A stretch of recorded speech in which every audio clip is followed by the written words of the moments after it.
Rut pasal 1. Rut dan Naomi. Pada zaman para hakim memerintah, ada kelaparan di tanah Israel. Lalu pergilah seorang dari Betlehem Yehuda beserta istrinya dan kedua anaknya laki-laki ke daerah Moab untuk menetap di sana sebagai orang asing. Nama orang itu ialah Elimelech, nama istrinya Naomi, dan nama kedua anaknya Mahlon dan Kilion. Semuanya orang-orang Efrata dari Betlehem Yehuda. Dan setelah sampai ke daerah Moab, diamlah mereka di sana. Kemudian matilah Elimelech, suami Naomi, sehingga perempuan itu tertinggal dengan kedua anaknya. Keduanya mengambil perempuan Moab. Yang pertama bernama Orpa, orang kedua bernama Rut, dan mereka diam di situ kira-kira 10 tahun lamanya. Lalu matilah juga keduanya, yakni Mahlon dan Kilion, sehingga perempuan itu kehilangan kedua anaknya dan suaminya. Kemudian berkemaslah ia dengan kedua menantunya, dan ia pulang dari daerah Moab, sebab di daerah Moab ia mendengar bahwa Tuhan telah memperhatikan umatnya dan memberikan makanan kepada mereka. Maka berangkatlah ia dari tempat tinggalnya itu bersama-sama dengan kedua menantunya. Ketika mereka sedang di jalan untuk pulang ke tanah Yehuda, berkatalah Naomi kepada kedua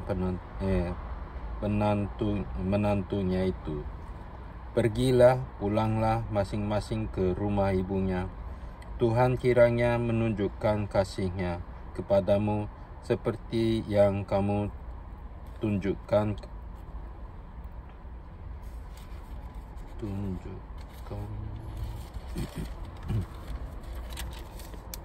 kepada orang-orang yang telah mati itu dan kepadaku. Kiranya atas karunia Tuhan kamu mendapat tempat perlindungan masing-masing di rumah suaminya." Lalu diciumnyalah mereka, tetapi mereka menangis dengan suara keras dan berkata kepadanya, "Tidak, kami ikut dengan engkau pulang kepada bangsamu." Tetapi Naomi berkata, "Pulanglah, anak-anakku, mengapakah kamu turut dengan aku? Bukankah tidak akan ada lagi anak laki-laki yang kulahirkan untuk dijadikan suamimu nanti? Pulanglah, anak-anakku, pergilah, sebab sudah terlalu tua aku untuk bersuami. Seandainya pikirku ada harapan begitu, dan sekalipun malam ini aku bersuami, bahkan sekalipun aku masih melahirkan anak laki-laki, masakan kamu menanti sampai mereka dewasa? Masakan karena itu kamu harus menahan diri dan tidak bersuami? Janganlah kiranya demikian, anak-anakku. Bukankah jauh lebih pahit yang aku alami daripada kamu? Sebab tangan Tuhan teracun terhadap aku." Menangis pula mereka dengan suara keras.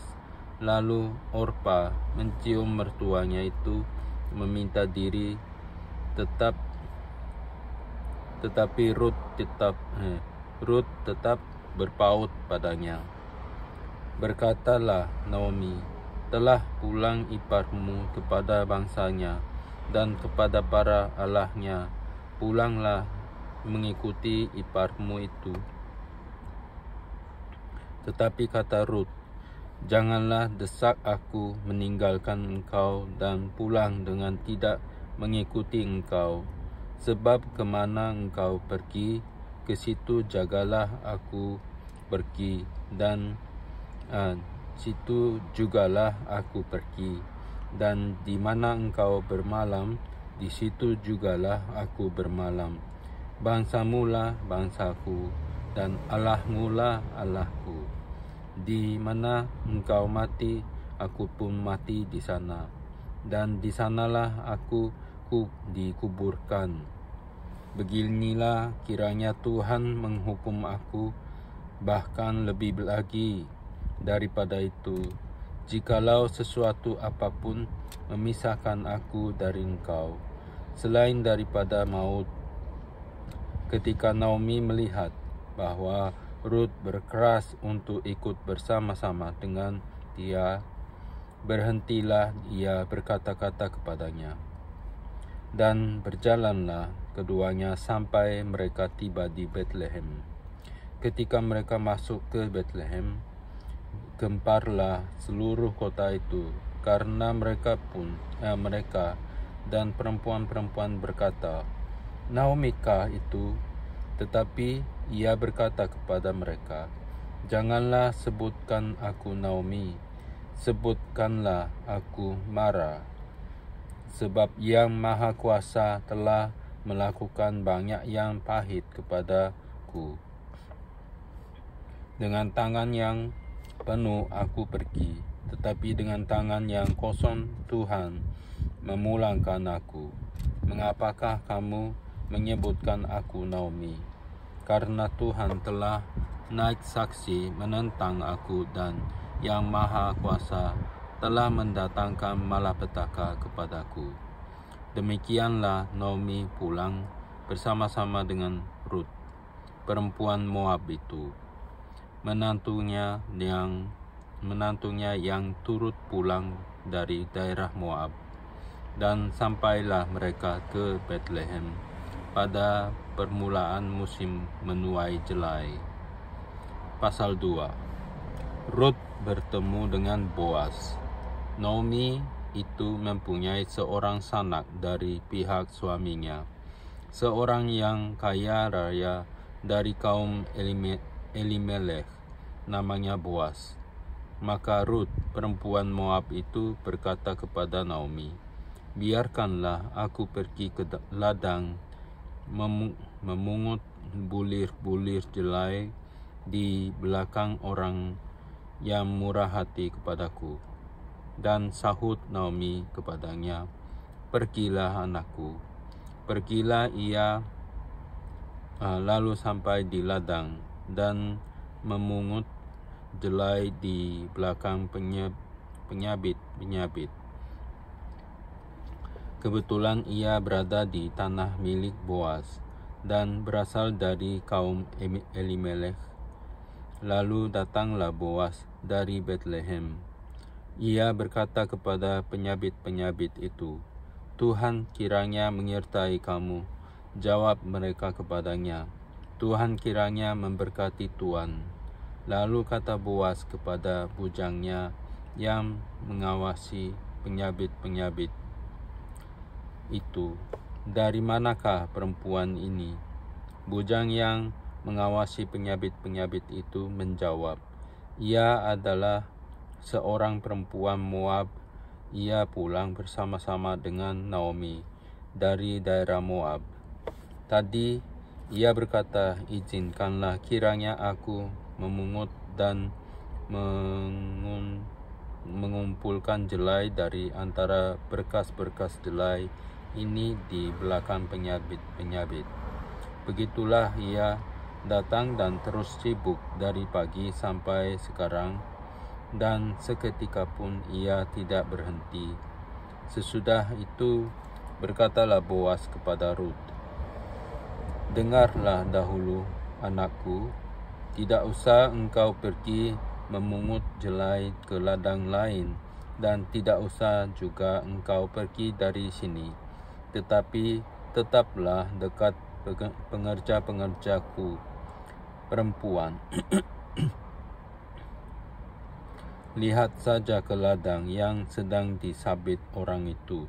Ikutilah perempuan-perempuan itu dari belakang, sebab aku telah memesankan kepada pengerja-pengerja lelaki, jangan mengganggu engkau. Jika engkau haus, pergilah ke tempayan-tempayan dan minumlah air dicedok oleh pengerja-pengerja itu. Lalu sujudlah Rut menyembah dengan mukanya sampai ke tanah dan berkata kepadanya, "Mengapakah aku mendapat belas kasihan daripadamu sehingga Tuhan memperhatikan aku, padahal aku ini seorang asing?" Boas menjawab, "Telah dikabarkan orang kepadaku dengan lengkap segala sesuatu yang engkau lakukan kepada mertuamu sesudah suamimu mati, dan bagaimana engkau meninggalkan ibu bapamu dan tanah kelahiranmu, serta pergi kepada suatu bangsa yang dahulu tidak engkau kenal. Tuhan kiranya membalas perbuatanmu itu, dan kepadamu kiranya dikaruniakan upahmu sepenuhnya oleh Tuhan, Allah Israel, yang di bawah sayapnya engkau datang berlindung." Kemudian berkatalah Rut, "Memang aku mendapat belas kasihan daripadamu, ya Tuanku, sebab Tuhan telah menghiburkan aku dan telah menenangkan hati hamba-Mu ini. Walaupun aku tidak sama seperti salah seorang hamba-hamba-Mu perempuan." Ketika sudah waktu makan, berkatalah Boas kepadanya, "Datanglah kemari, makanlah roti ini dan celupkanlah suapmu ke dalam cuka ini." Lalu duduklah ia di sisi penyabit-penyabit itu, dan Boas mengunjukkan bertih gandum kepadanya. Makanlah Rut sampai kenyang, bahkan ada sisanya. Setelah ia bangun untuk memungut pula, maka Boas memerintahkan kepada pengerja-pengerjanya, "Dari antara berkas-berkas itu pun ia boleh memungut, janganlah ia diganggu. Bahkan haruslah kamu dengan sengaja menarik sedikit-sedikit dari onggokan jelai itu untuk dia dan meninggalkannya supaya dipungutnya. Janganlah berlaku kasar terhadap dia." Maka ia memungut di ladang sampai petang. Lalu ia mengirik dan yang dipungutnya itu, dan ada kira-kira seefa jelai banyaknya.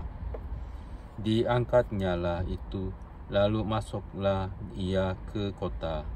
Ketika mertuanya melihat apa yang dipungutnya itu, dan ketika dikeluarkannya dan diberikannya kepada mertuanya sisa yang ada setelah kenyang itu, maka berkatalah mertuanya kepadanya, "Di mana engkau memungut dan di mana engkau bekerja hari ini? Diberkatilah kiranya orang yang telah memperhatikan engkau itu." Lalu diceritakannya lah kepada mertuanya itu pada siapa ia bekerja. Katanya, "Nama orang pada siapa aku bekerja hari ini ialah Boas." Sesudah itu berkatalah Naomi kepada menantunya, "Diberkatilah kiranya orang itu oleh Tuhan yang rela mengaruniakan kasih setianya kepada orang-orang yang hidup dan yang mati." Lagi kata Naomi kepadanya, "Orang itu kaum kerabat kita. Dialah salah seorang yang wajib menebus kita." Lalu kata Rut, perempuan Moab itu, "Lagi pula ia berkata kepadaku, tetaplah dekat pengerja-pengerjaku sampai mereka menyelesaikan seluruh penyabitan ladangku." Lalu berkatalah Naomi kepada Rut, menantunya itu, "Ya anakku, sebaiknya engkau keluar bersama-sama dengan pengerja-pengerjanya perempuan, supaya engkau jangan disusahi orang di ladang lain." Demikianlah Rut tetap dekat pada pengerja-pengerja perempuan Boas untuk memungut sampai musim menuai jelai dan musim menuai gandum telah berakhir. Dan selama itu ia tinggal pada mertuanya. Rut dan Boas pasal 3. Rut dan Boas di tempat pengirikan. Lalu Naomi mertuanya itu berkata kepadanya, "Anakku, apakah tidak ada baiknya jika..." Rut pasal 3. Rut dan Boas di tempat pengirikan. Lalu Naomi mertuanya itu berkata kepadanya, "Anakku, apakah tidak ada baiknya jika aku mencari tempat perlindungan bagimu supaya engkau berbahagia? Maka sekarang, bukankah Boas yang pengerja-pengerjanya perempuan telah kau temani itu, adakah sanak kita? Dia pada malam ini menempati jelai di tempat pengirikan. Maka mandilah dan beruraplah, pakailah pakaian bagusmu, dan pergilah ke tempat pengirikan itu. Tetapi janganlah engkau ketahuan kepada orang itu sebelum ia selesai makan dan minum.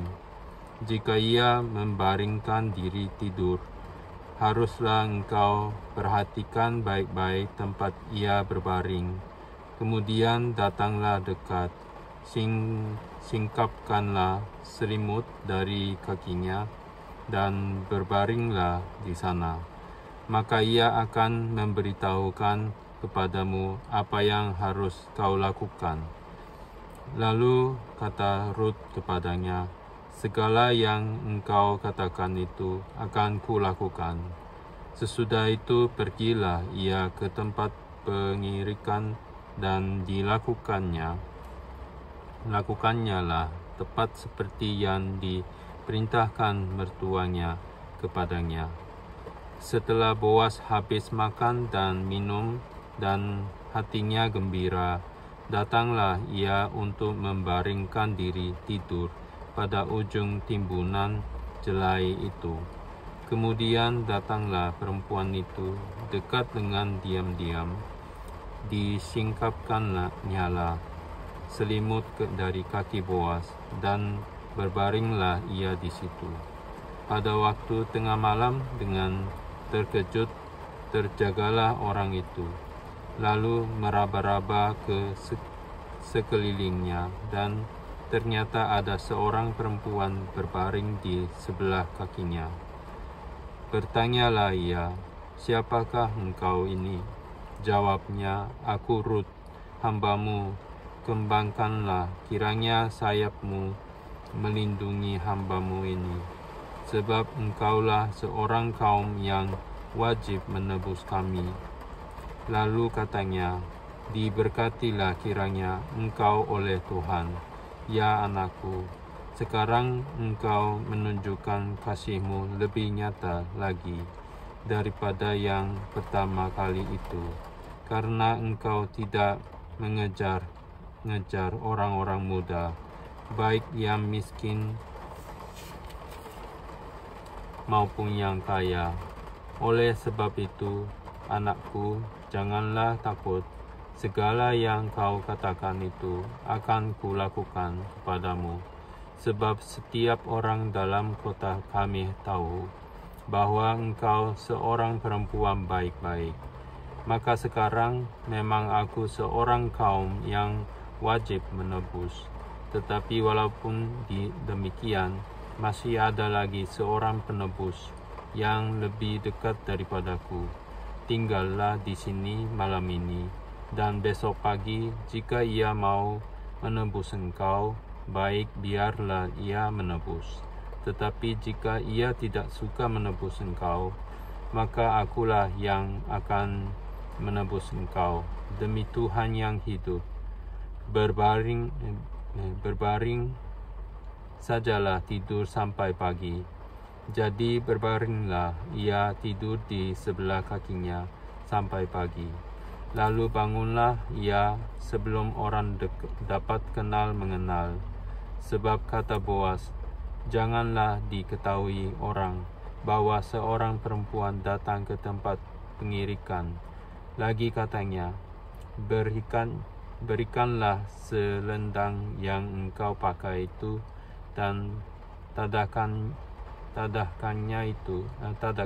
itu. Lalu ditadahkannya selendang itu. Kemudian ditakarnya lah 6 takar jelai ke dalam selendang itu. Sesudah itu pergilah Boas ke kota.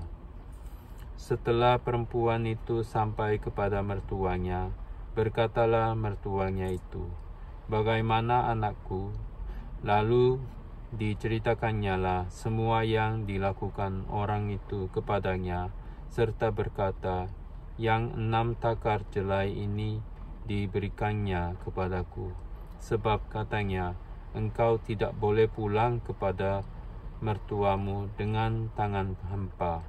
Lalu kata mertuanya itu, "Duduk sajalah menanti, anakku, sampai perkara itu, sebab orang itu tidak akan berhenti, sebelum diselesaikannya perkara itu pada hari ini juga."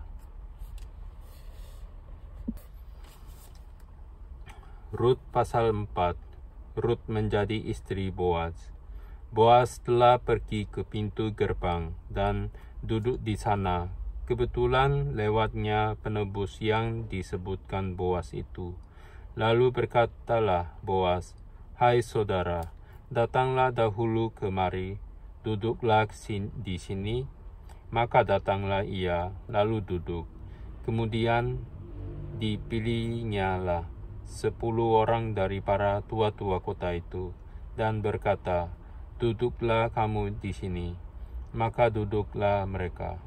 Lalu berkatalah ia kepada penebus itu, "Tanah milik kepunyaan saudara kita Elimelek hendak dijual oleh Naomi, yang telah pulang dari daerah Moab.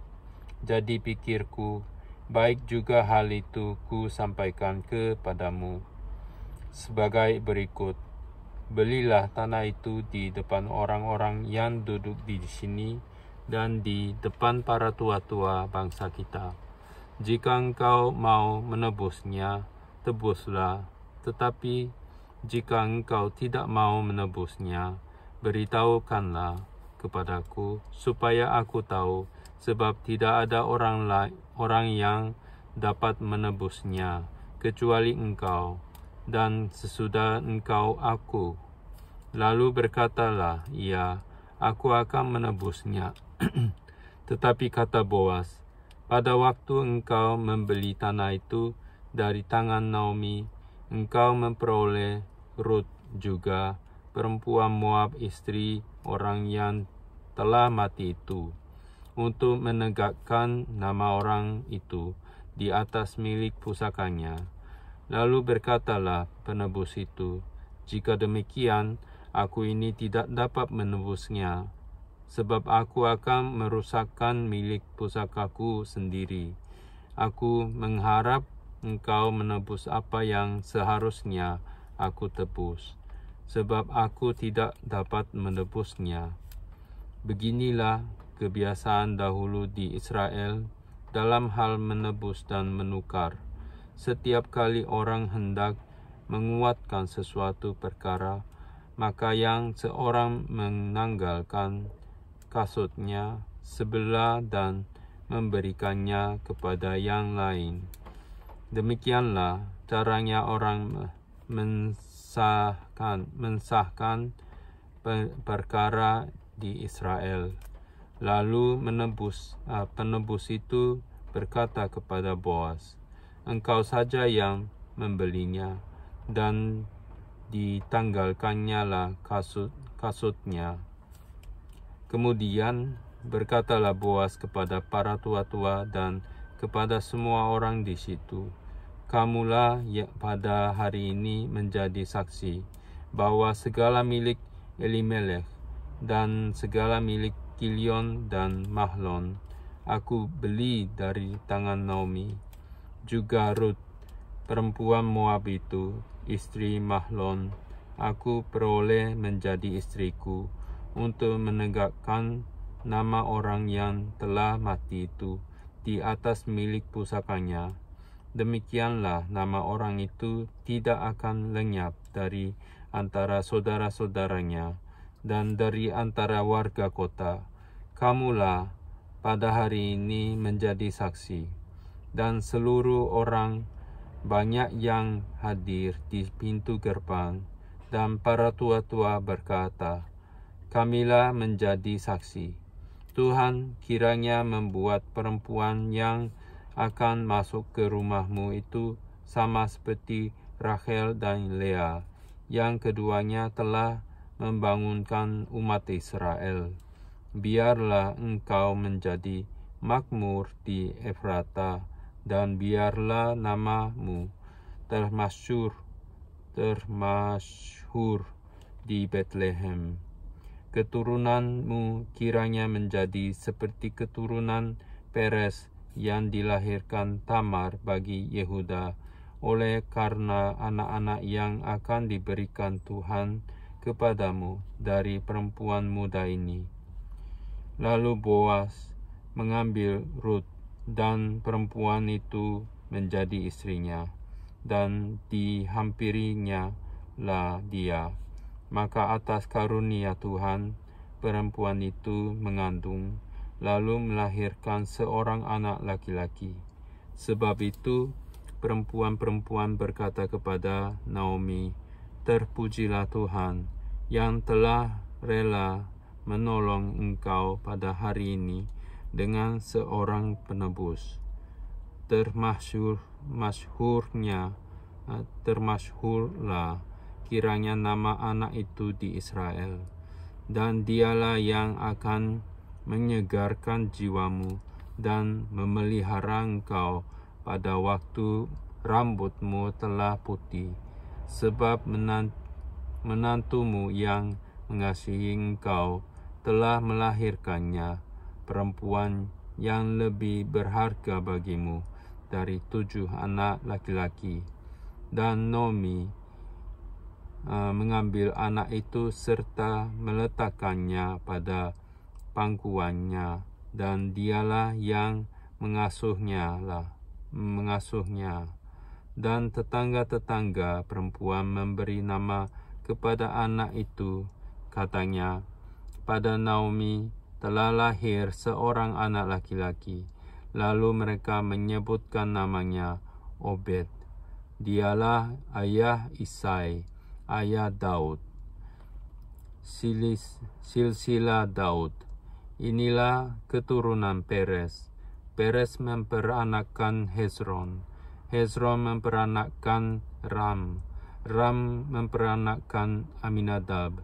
Aminadab memperanakkan Nahson. Nahson memperanakkan Salmon. Salmon memperanakkan Boas. Boas memperanakkan Obed. Obed memperanakkan Isai, dan Isai memperanakkan Daud.